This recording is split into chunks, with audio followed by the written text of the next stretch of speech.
All right, let's dive into a chapter of Genesis that's short, but wow, is it powerful. It's a story that's really got it all: grief, a high stakes real estate deal, and the incredible story of how a single burial plot became the very first tangible piece of a promise that would literally change the world. So, where does this all kick off? Not with some grand battle or a big pronouncement. Nope. It begins with a deeply human moment, a profound loss. Sarah, the matriarch of this whole story, passes away, and her death is the trigger for everything that's about to unfold. Before Abraham is this legendary figure, this patriarch, he's just a husband grieving his wife. And this one act, this moment of mourning, it just grounds this ancient story in an emotion we can all understand. It really sets the stage for the massive problem he now has to solve. Okay, so here's how we're going to break this down. It all begins with the end of a life, which sparks an urgent problem: a stranger needs land. That leads to an absolute masterclass in negotiation, which secures the very first piece of the promise, and finally becomes an anchor for a whole nation. Sarah's death is more than just a personal tragedy. It's the end of an era. It forces Abraham to face this huge question. Think about it. How do you, as a wandering people, ever put down roots? How are you supposed to build a future when you don't even own a piece of your past? This is the moment a new chapter has to start. And this is where things get really fascinating. You've got this wild contrast. On one hand, the local people, the Hittites, see him as this mighty prince. He has status, he has respect, but what's his actual legal reality? He's a foreigner, a nobody with no legal rights to own property. So, this leads us to the core dilemma. Here's a guy who's treated like royalty, a respected leader, and yet he has absolutely nowhere to bury his wife.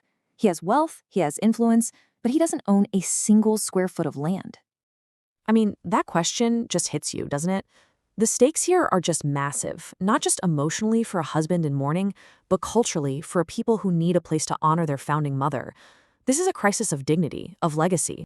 So what happens next isn't just some simple purchase. Oh no.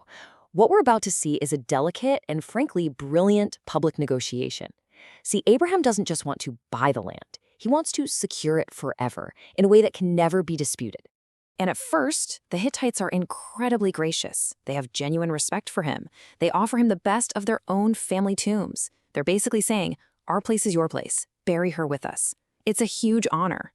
But Abraham, he's playing chess, not checkers. He knows that's not a real solution, because Abraham already has his eye on a specific piece of property, a cave owned by a man named Ephron. And right there in front of all the city leaders, Ephron makes this grand public gesture.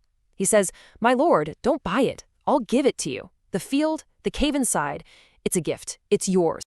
Okay, so hold on a second. A free field, offered in public. It sounds perfect, right?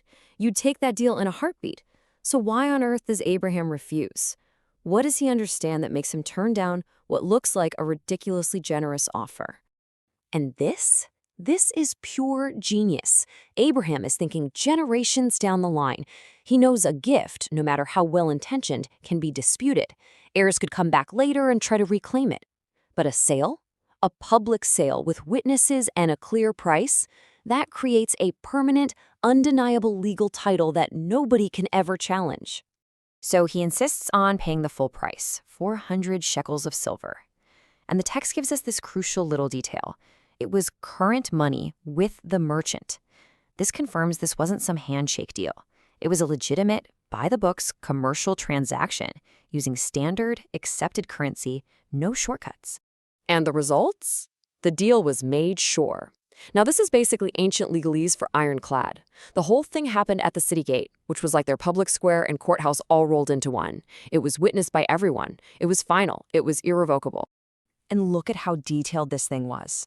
He didn't just buy a cave. He bought the field it was in, the cave itself, every single tree on that property, and all the borders around it. The whole shebang. There was zero wiggle room for any arguments down the road. And just like that, this transaction turns a simple gravesite into a national foothold. This is the moment that big divine promise starts to become something real, something physical, something you could actually stand on. Now, here is the most astounding fact in this whole story. Despite that huge promise of a vast territory for his descendants, this little field and this one cave, that was the only piece of the Promised Land Abraham ever personally owned. I mean, just think about the kind of faith that takes.